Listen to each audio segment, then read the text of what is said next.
감사합니다. 우리 말씀으로 돌아와서 오늘 데살로니가전서 5장의 말씀으로 하나님의 세 가지 명령이란 제목으로 말씀 나누기를 원합니다. 오늘 말씀은 우리가 참 아주 익숙하고 잘 알려진 찬양의 고백이기도 합니다. 항상 기뻐하라, 쉬지 말고 기도하라, 범사에 감사하라.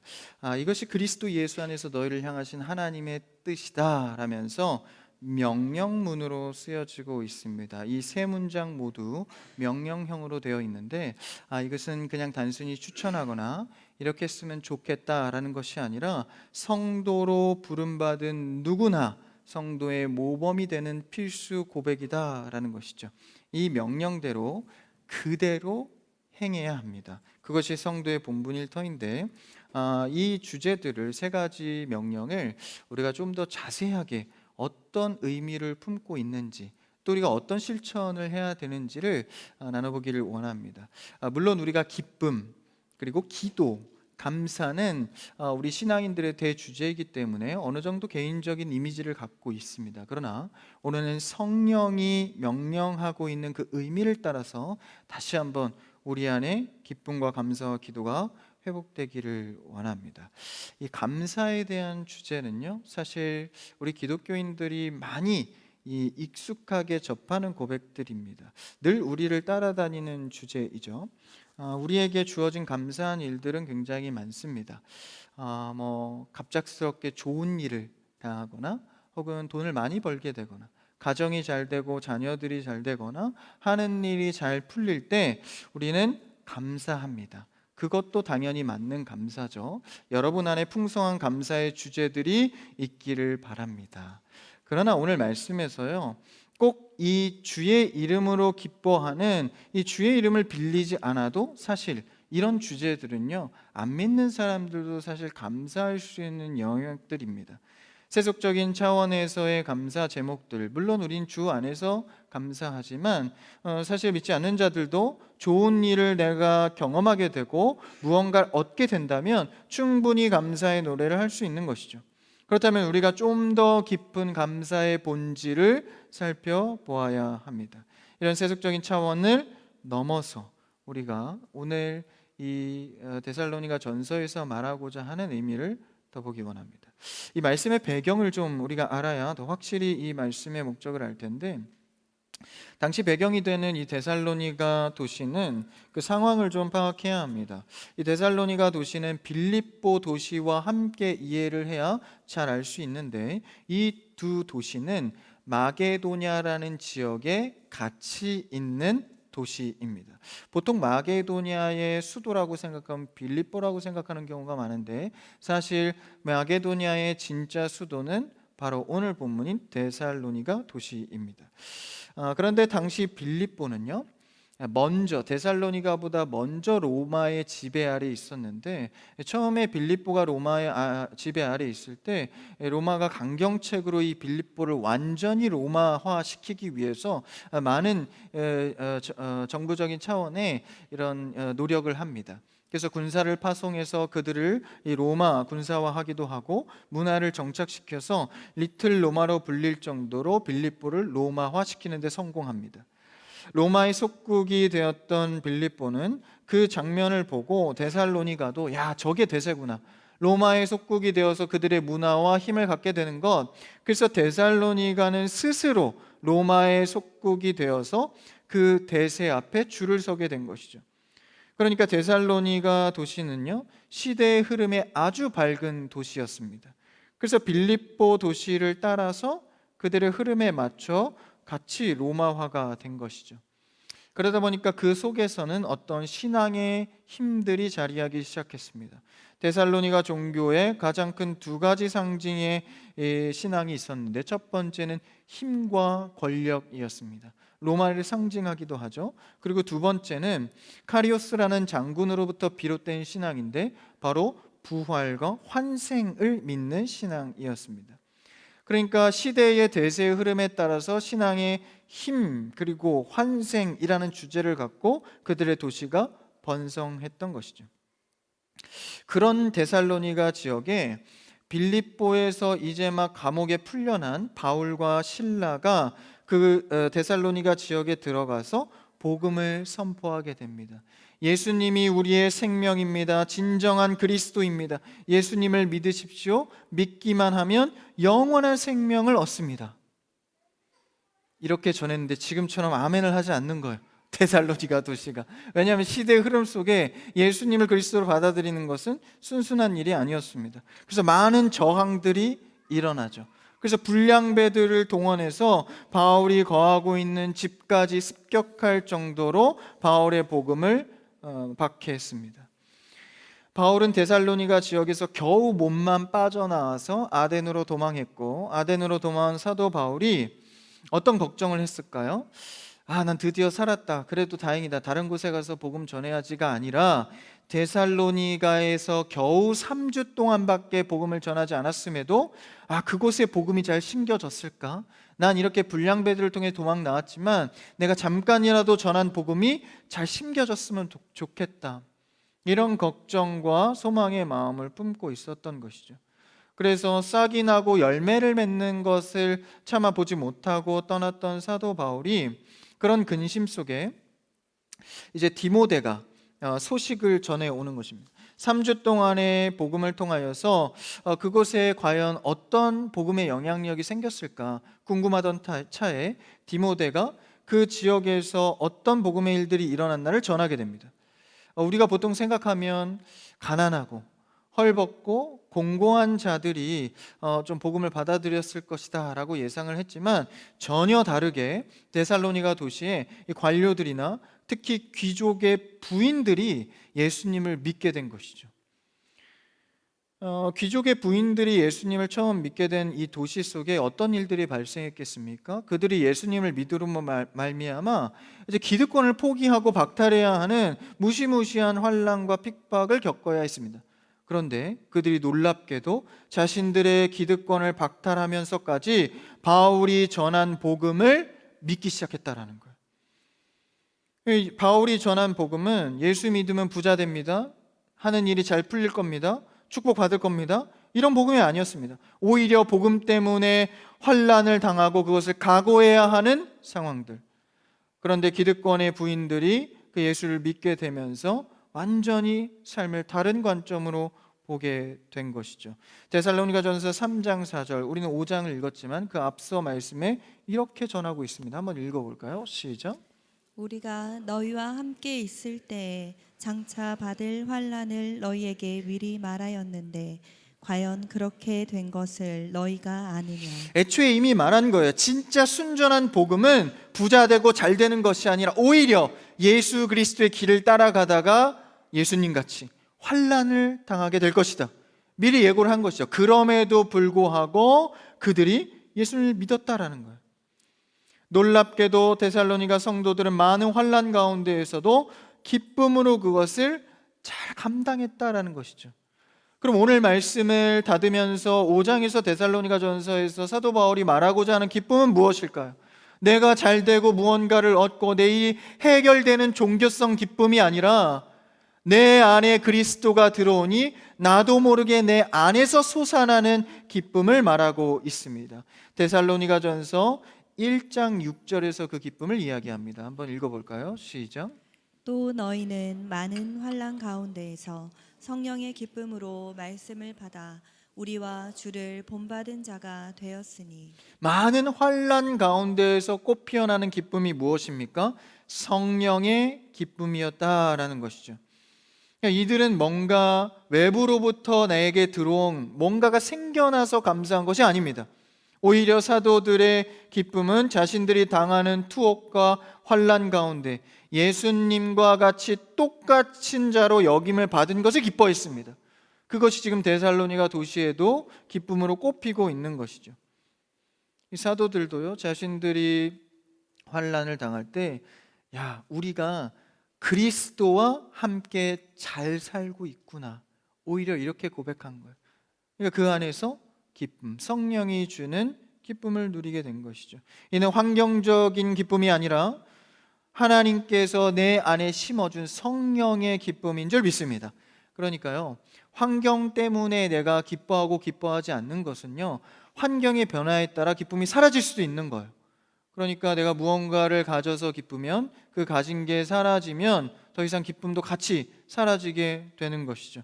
그러나 성령이 그리스도를 통해 주신 이 성령의 기쁨은요, 그리스도가 영원하시고 성령 하나님의 믿음이 영원하기 때문에 그 기쁨 또한 영원한 것이죠. 성령의 영원한 샘솟는 기쁨을 그들이 누리게 되었다라는 것이죠. 그래서 성령께서 주시는 기쁨은 인본적인 애씀의 기쁨, 노력형 기쁨이 아닙니다. 야, 우리가 힘든 일이 있어도 그래도 기뻐하라고 하니까 기뻐해야지. 기뻐해보자. 힘들지만 기뻐해보자. 아, 기쁘다. 이게 아니라는 거예요. 이것은 이 마인드 컨트롤, 세상이 말하는 긍정적인 힘입니다. 여러분, 기독교의 신앙의 기쁨은 긍정적 힘이 아니라 실제 성령의 존재하시는 솟아나는 기쁨인 줄 믿습니다. 내 안에 실존적으로 솟아나는 기쁨이다라는 거예요. 그러니까 우리 기독교 핵심 가치가 이 내 안에 솟아나는 기쁨. 그러니까 여러분요, 신앙생활 하면서 누군가를 돕고 섬기거나 교회 안에서 봉사하면서 만약 기쁨을 잃어버렸다면 하시면 안 됩니다. 우리 신앙, 기독교 신앙은요, 반드시 주 안에서 하는 일은 기쁨을 동반해야 합니다. 여러분, 주 안에서 하는 모든 일들이 기쁨이 회복되기를 주님의 이름으로 축원합니다. 그렇다고 다음 주부터 기쁨이 없다고 다 내려놓겠다고 나서면 이제 또 그러면 안 됩니다. 우리가 당장의 기쁨을 발견하지 못하더라도 사실은 계속 충전되는 게 뭐예요? 내 안에 성령의 기쁨이다라는 것이죠. 로마서 말씀은 이렇게 고백하고 있습니다. 14장 17절 말씀 읽어볼까요? 시작. 하나님의 나라는 먹는 것과 마시는 것이 아니오 오직 성령 안에 있는 의와 평강과 희락이라. 하나님 나라의 원리가 그러한데 우리는 하나님 나라의 시민권을 가진 주의 자녀입니다. 그의 원리는 먹고 마시는 걸로 기뻐하는 것이 아니라 성령 안에 있는 희락, 성령이 주시는 기쁨으로 산다라는 것이죠. 그러니까 환경적인 걸로 자꾸 흔들리면 안 된다라는 것이죠. 오늘 정동희 형제 보세요. 흔들리지 않는 찬양. 우리가 환경 때문에 흔들리는 게 아니다라는 거예요. 사실 정말 자유롭게 기쁘고 자유롭게 웃었던 적이 언제입니까? 매일 조마조마하고 근심하고 걱정이 많습니다. 안절부절하고 염려가 가득한 하루의 일상입니다. 이것을 보니 우리가 참 정상인으로 사는 것도 은혜인 줄 신기할 정도입니다. 이런 환경에서 내가 정말 자유하게 웃고 기뻐한 적이 언제인가? 여러분, 우리 성도로서요, 잃어버린 웃음과 성령의 기쁨을 회복해야 합니다. 세상의 어떤 것도 흔들 수 없는 하나님께서 주신 성령의 기쁨. 그러니까 우리는요, 무엇을 갖는가가 중요한 게 아니라 누구에게 속하였는가, 이 관계적 기쁨이 중요하다라는 것이죠. 성령 안에 속해 있는 자들은 기쁨이 회복될 줄 믿습니다. 그러니까요, 세상의 이 채움의 기쁨은요, 하향적 기쁨입니다. 그리고 이 채움, 흡수의 기쁨이에요. 그런데요, 하나님께서 주신 성령의 기쁨은 상향적 기쁨입니다. 그래서 채우는 것이 아니라 내 안에서 분출돼서 나오는 기쁨이다라는 것이죠. 여러분, 세상적 기쁨을 채우는 것이 아니라 내 안에서 솟아나는 기쁨을 누리시기를 바랍니다. 그러니까 왠지 모르게 성령 안에 있을 때 내 안에 기쁨이 솟아나는 것이죠. 그래서 그 의미를 갖고 오늘 말씀에서 항상 기뻐해야 한다. 왜냐하면 환경에 흔들리지 않으니까. 영원히 떠나지 않는 성령이 내 안에 있으므로 그것을 통해서 항상 기뻐해야 한다. 성경이 말하는 기쁨은 환경적 기쁨이 아니라 성령께서 말씀을 통해 우리 안에 주시는 내재적 기쁨입니다. 하나님의 나라가 먹고 마시는 것으로 기쁜 것이 아니라 성령 안에서 의와 평강과 희락이기 때문에 우리가 성령을 통한 기쁨을 회복해야 합니다. 그래서 정말 주 안에 있을 때의 행복감, 주 안에 있을 때의 기쁨, 그 기쁨을 내가 그렇게 마음껏 자유하게 누려본 적이 언제인가. 그래서요, 여러분, 성도들은 자꾸 이 기쁨을 생각해야 됩니다. 내 안에 계신 성령이 주는 기쁨, 환경이 흔들리지 않는 기쁨. 우리 크리스찬 교회 성도들은 이 기쁨이 회복되기를 주님의 이름으로 축원합니다. 우리 옆 사람과 고백합시다. 주 안에서 기뻐합시다. 한 번 더 고백할까요? 항상 기뻐합시다. 아멘. 저를 따라해 보세요. 하하하. 좋습니다. 하나님 안에서 기뻐하는 거예요. 저 뒤에는 많이 기쁘네요. 이 정도는 기뻐해야 항상 기뻐. 내 안에서 오는 기뻐. 저도 그럴 때가 있어요. 막 바쁘고 지치고 힘들 때 왠지 모르게 성령 안에서 주는 희락이 있다라는 것이죠. 그래도 영혼은 좋다. 육은 힘들어도 내 영이 살아나는 기쁨이 있다라는 것이죠. 그래서 데살로니가 성도들이 이 기쁨을 회복했을 때 이 사도 바울이 이야기하고 있는 것이죠. 두 번째는 무엇입니까? 17절에 쉬지 말고 기도하라. 여기서부터 좀 마음이 힘들어집니다. 쉬지 말고 어떻게 기도할 수 있는가? 여기서 말하는 것은 먹지도 자지도 말고 기도하라는 뜻이 아니라 하나님에 대한 신뢰의 태도를 잃지 말라라는 것이죠. 기도는 단순히 두 손 모아 두 눈 감고 고백하는 것만이 기도가 아닙니다. 삶의 전반의 모든 시간 속에서 하나님을 신뢰하는 모든 태도를 말합니다. 그러니까 쉬지 말고 기도하라는 것은 하나님을 대하는 태도 자체가 일상 속에서 모든 고백을 주님께 드릴 수 있어야 한다라는 것이죠. 그래서 여러분, 작은 일서부터 큰 일까지 하나님과 결부해서 생각할 줄 알아야 합니다. 하나님 이거 기뻐하실까? 교회의 덕이 될까? 이 성도가 살아나는 일일까? 이것을 염두해야 한다라는 거예요. 이것이 바로 오늘 17절에서 말하는 쉬지 말고 기도하라라는 것입니다. 왜냐하면 우리는 조그마한 일도 하나님과 결부해서 생각하지 않으면요, 육신의 생각이 날마다 샘솟아 올라옵니다. 그게 우리예요. 육신은 참으로 약하고 약하여서 마음의 원이로 돼 육체 때문에 하지 못한다고 했습니다. 육신이 얼마나 약한가 여러분 생각해 보십시오. 우리가 주일 예배도 드리고 기도하고 찬양하고 또 매일 기도 또 매일 전도도 합니다. 수요 예배 나와 기도하고 금요 예배 나와 예배합니다. 토요일이면 봉사하고. 이렇게 아멘이 없어요? 다 안 하시나 봐요. 전도도 하고 할렐루야. 근데 여러분 열심히 일주일 동안 주일을 하는데요, 여러분 남은 시간에 뭐 합니까? 죄 짓습니다. 이게 바로 우리 죄인의 모습이에요. 열심히 기도에 애쓰고 예배를 붙들고 죄와 멀어지려 하지만 조금이라도 여유와 틈이 생기면 죄를 짓는 게 우리다라는 거예요. 너무 극단적인 거 아닙니까? 그렇지 않습니다. 여러분, 우리 하루 일상을 보면요, 작은 틈 하나만 생겨도 그 틈을 비집고 들어가서 죄를 짓는다라는 것이죠. 이게 우리의 본성입니다. 그래서 의인은 없으되 아무도 없다. 율법을 이룰 자가 없다. 그렇기 때문에 그리스도가 오신 것이죠. 우리의 모습을 볼 때 쉬지 말라는 것, 다시 말하면 의역하자면 틈을 주지 말라라는 것이죠. 여러분, 신앙인들은 주 안에서 죄에 대한 틈을 주면 안 됩니다. 계속해서 주님이 무엇을 원하실까? 사실 간단한 묵상입니다. 하나님이 이거 좋아하실까? 하나님이 기뻐하실까? 이것이 바로 17절에서 말하는 쉬지 말고 기도하라라는 것입니다. 틈을 주지 말라는 것이죠. 왜 그렇습니까? 사탄은요, 우리와 하나님 사이에 바늘구멍과 같은 틈만 있어도 그 틈을 비집고 들어옵니다. 여러분, 사탄은요, 우리보다 수준이 훨씬 높습니다. 인간을 향한 탐구 데이터가요, 아담과 하와 때부터 지금부터 축적되어 있습니다. 그러니까 이 사탄이 우리를 무엇에 넘어지게 할까는 전문가로 알고 있는 거예요. 개개인의 이 죄인의 무엇으로 넘길까 항상 그것만 생각하고 있거든요. 그러니까 이 틈을 노리는 거죠. 하나님과 우리를 멀게 만들려고 평생을 따라다닙니다. 그래서 우리는 주 앞에 가기 전까지 쉬지 않고 그 틈을 자꾸 메워야 합니다. 여러분, 하나님 안에서 우리가 그 틈을 벌리지 말고 정말 주님이 무엇을 원하시나 쉬지 않고 기도하는 여러분 되기를 주님의 이름으로 축원합니다.